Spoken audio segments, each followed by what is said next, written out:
I guess I'd like to welcome Yuri Konga, who's works with the Open Data Framework and is running the Go Open Data Association. And Yuri has a career spanning 40 years in the private, public, and nonprofit sector. And it's great that it's not out of the ordinary for Yuri to be here. He drops in a lot, which is really wonderful. He's very kind of in touch here, and we really appreciate that. So it's not like it's a special occasion, but not a special occasion in the best possible way. So maybe, yeah, are you ready to get, I didn't check the screen share with you, Yuri, but are you able to take over and get your slides up? You should be able to just take over. Sorry for not checking this at the beginning. You have to stop sharing for me to be able to share. Okay, done.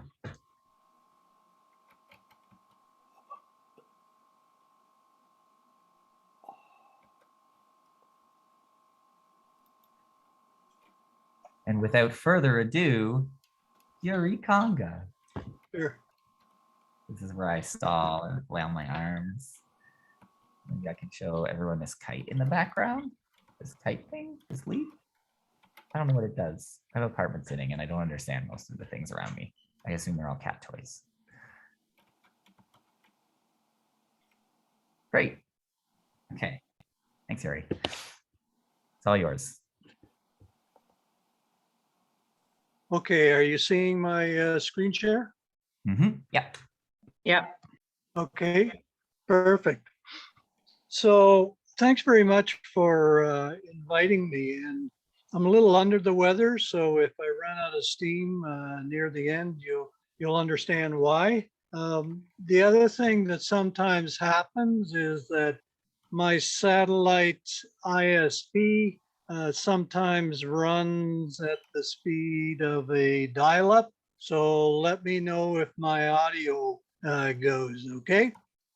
All right, so anyways, I thought I'd talk a little bit about my experiences over time and then kind of question where we are from a civic tech community perspective. And has anything changed from the days when I started, the hackathons back in 2010?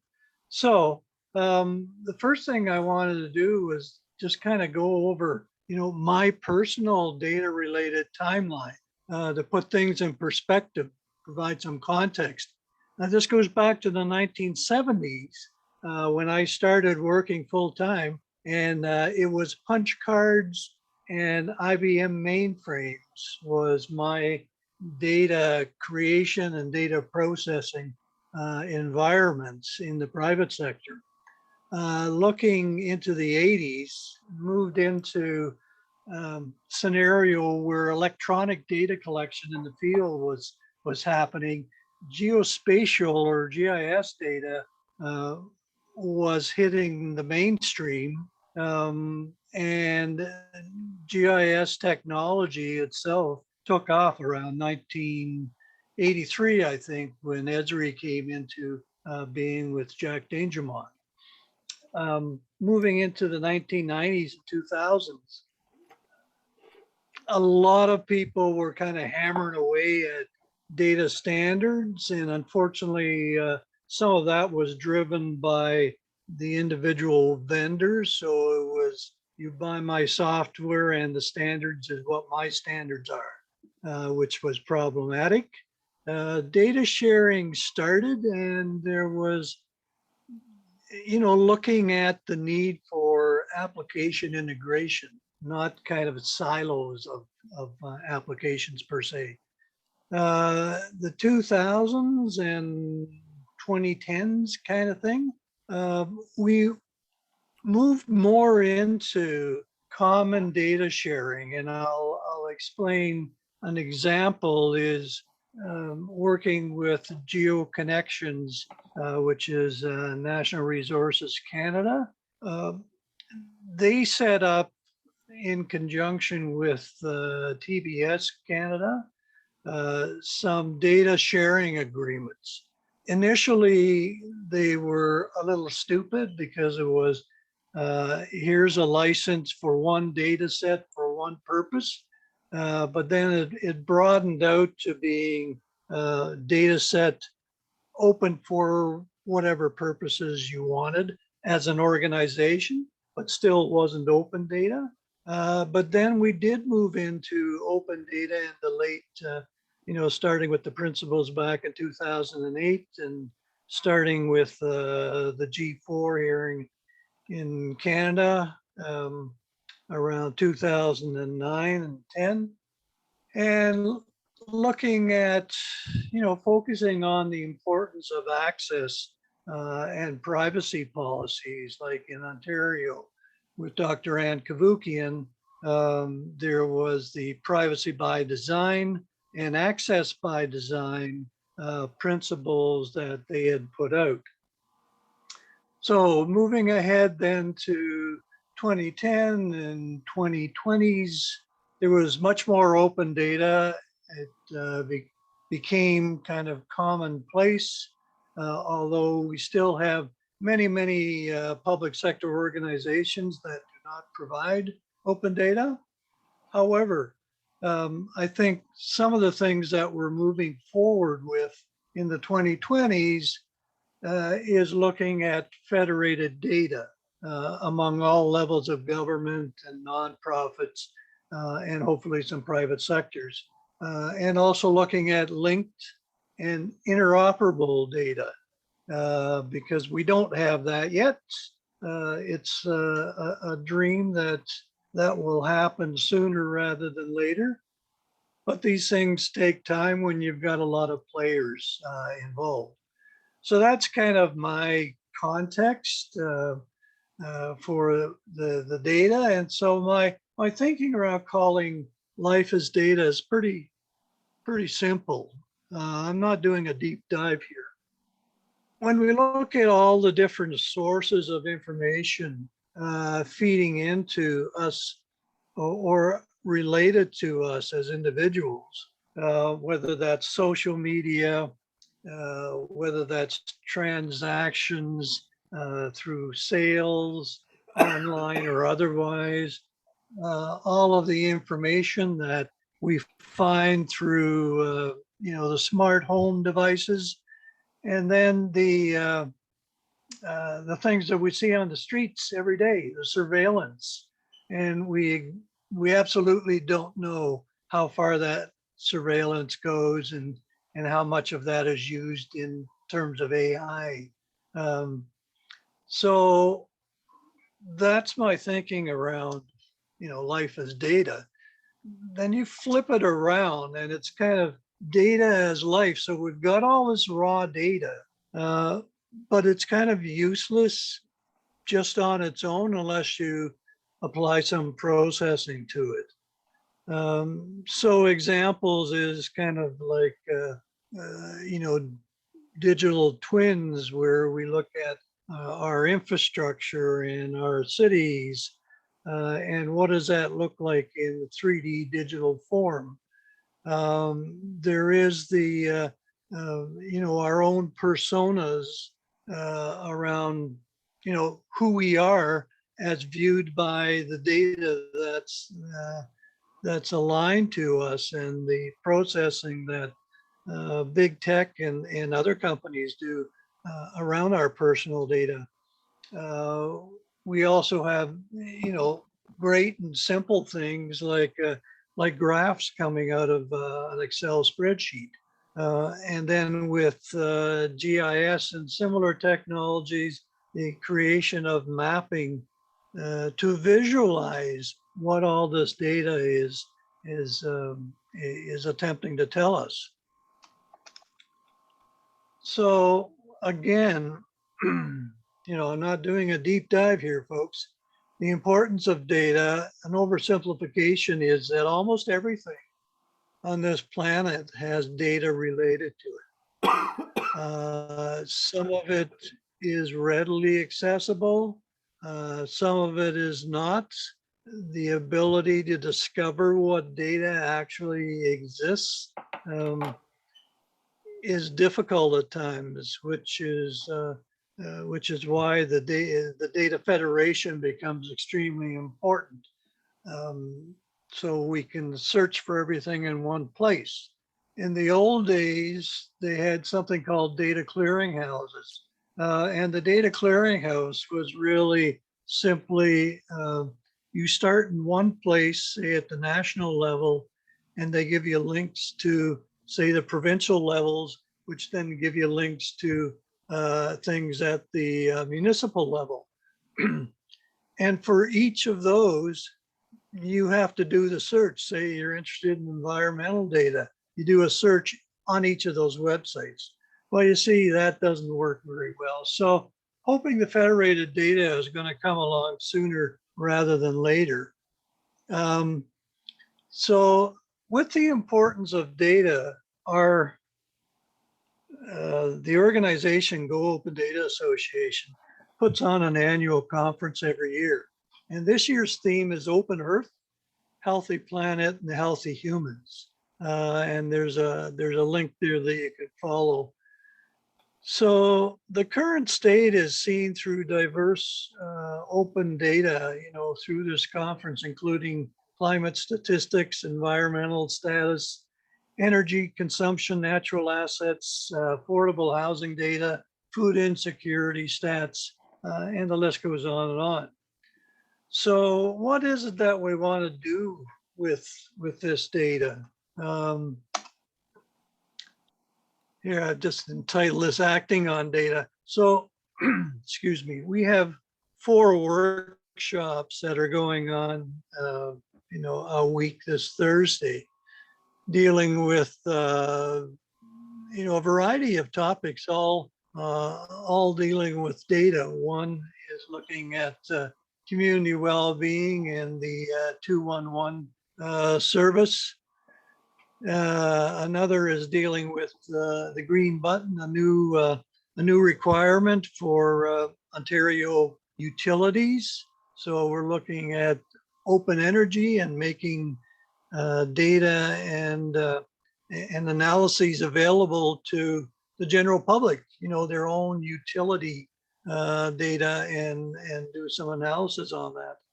There's also the need for natural asset inventory and integration with the built assets and the open data related to that, so that you can match both sets of data and understand the interaction, because the natural asset is so very important to all of us, I think. And that's a topic that I think will garner a lot of interest. And the last one is an interesting one that came out just recently. It's called a periodic table of open data in cities. This will be facilitated by the GovLab out of NYU. So that should be of high interest for a lot of people that are looking at, how do you gauge the impact of open data? This periodic table facilitates doing that assessment, or aligning your open data, with that periodic table. So then moving on to something that we're a little more familiar with from the,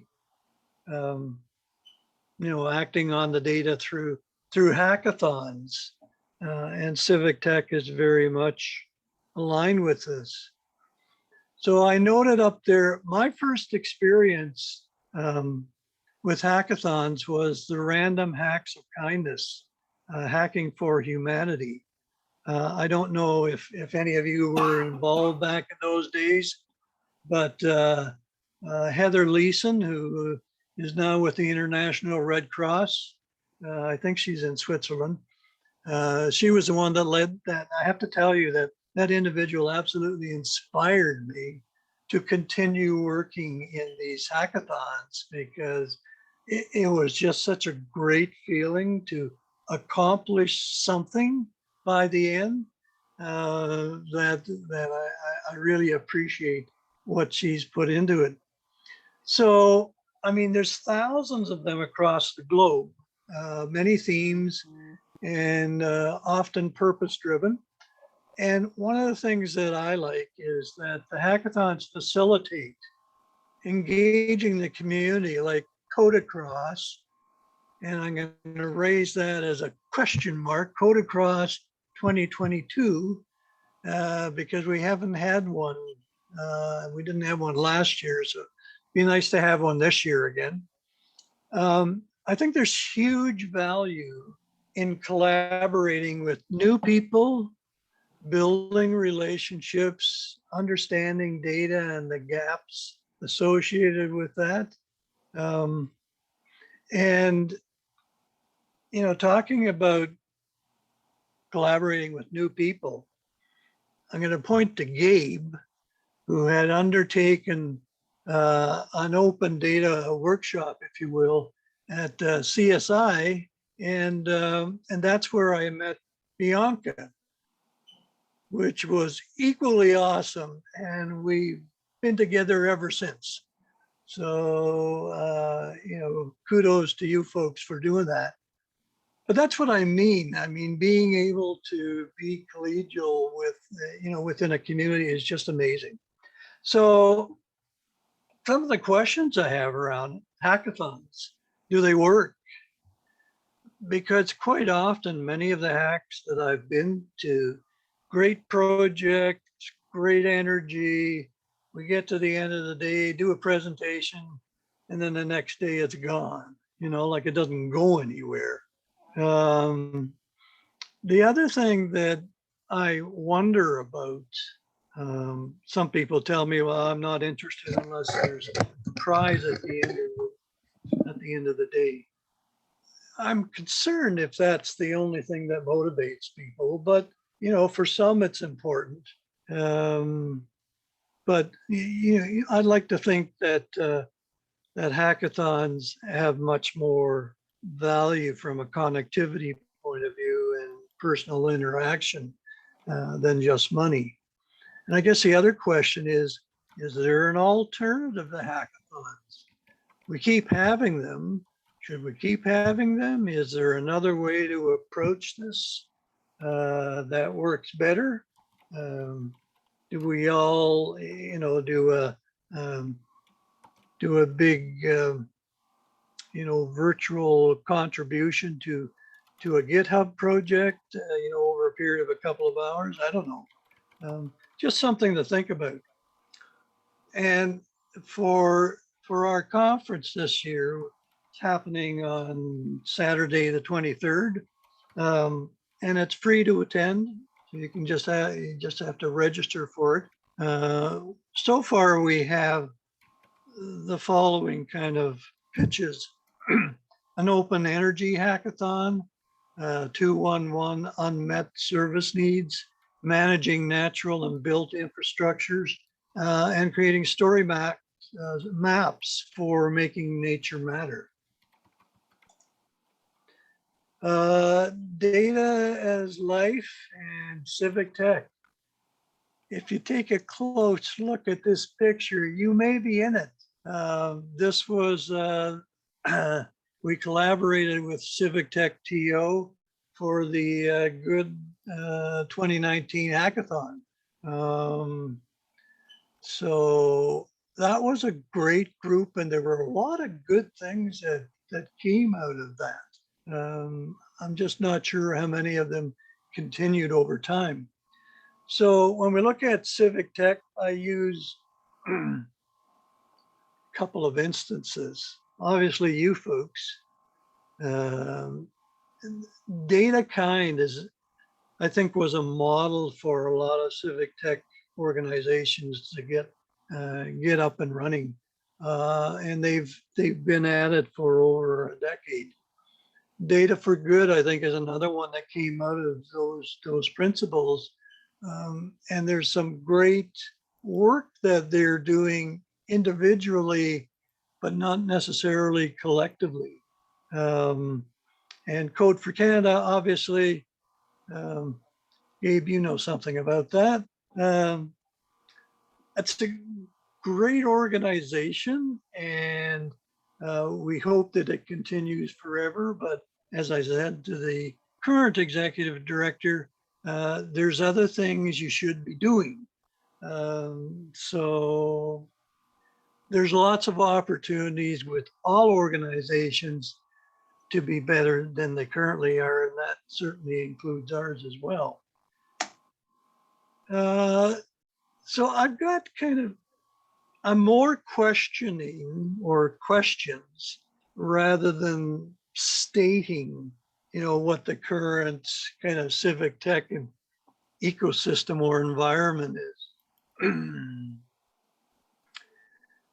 I mean, I have some perceptions, but I need to kind of get educated from you folks, where civic tech is. So there's a lot of, I mentioned before, there's a lot of organizations, sometimes even under the same umbrella, but they're not necessarily coordinating or collaborating among one another. So there's lots of civic techs across Canada. There's lots of data for good across Canada, but not necessarily collaborating with one another to the extent that they might. So I'm questioning whether the following still apply to the majority, because this has kind of been my experience, rightly or wrongly, and I'd love to be corrected on this, but so when we're trying to do something, okay, when you're retired, the weekend doesn't mean anything. It's the same as every other day. So, but for people who are working, it's like, I have a day job. I can't help during office hours. And if the project doesn't pay, I can't contribute much.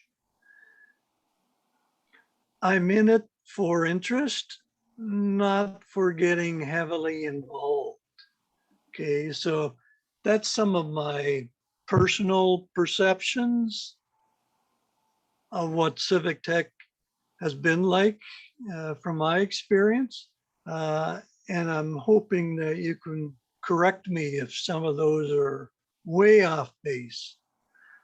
So, I mean, one of the questions that I have is civic tech primarily regional in nature, and should it stay that way? So it's Civic Tech Toronto, so it's just this group of people, and that's as far as we're going to go. Although I have to tell you, I'm 2 hours north of Toronto, so but that's still regional per se. And what kind of project would get more civic tech involvement at a global scale? So if we're looking at regional projects, and Bianca with the budget thing, I have to tell you that one of the first hackathons I was in, the project that we came up with and started was something called Budget Navigator. And that was in 2011, I believe. So that work continues. The work needs to continue. But, when we look at things simply locally, I think there's a huge opportunity to scale those things up. And when we're looking at things like, and I'll use federated data as an example. Right now, the federal government, the Canadian federal government, and a couple of provinces have, quote, federated their data. I don't consider that federated data until you incorporate all of the municipal data, which is something that's of most importance to people. Yes? Sorry, I guess I'm just realizing, like, we're at the kind of 20 minutes that we allocate for the presentation and Q&A. Do you want to ask a specific question to the group before we kind of, and also wondering whether, I don't know, it's always hard because, like, I feel like the work time is so, I want to protect that, even though I'm really grateful for this, like, the energy that you're adding, bringing here. So would you like to ask, like, maybe a quick question to the audience, or is that a good use of? yeah, because we can, if you'd be interested to have a breakout, then people can still kind of be in dialogue with you. But like the kind of the single track we're on, I think we might have to split into breakout groups for others to get their work started. Does that sound? Yeah. I've only got this one. Give it a little warning. Yeah, this one final slide, if you will, is looking at you know, the potential for Civic Tech, supporting existing projects like you guys helped us start our Open Hub. The idea of developing AI libraries or becoming a digital collaboration hub. So that's just you know, a few ideas out there, and you know, kind of the sky's the limit. It's your call, and that's my information related to Go Open Data Association.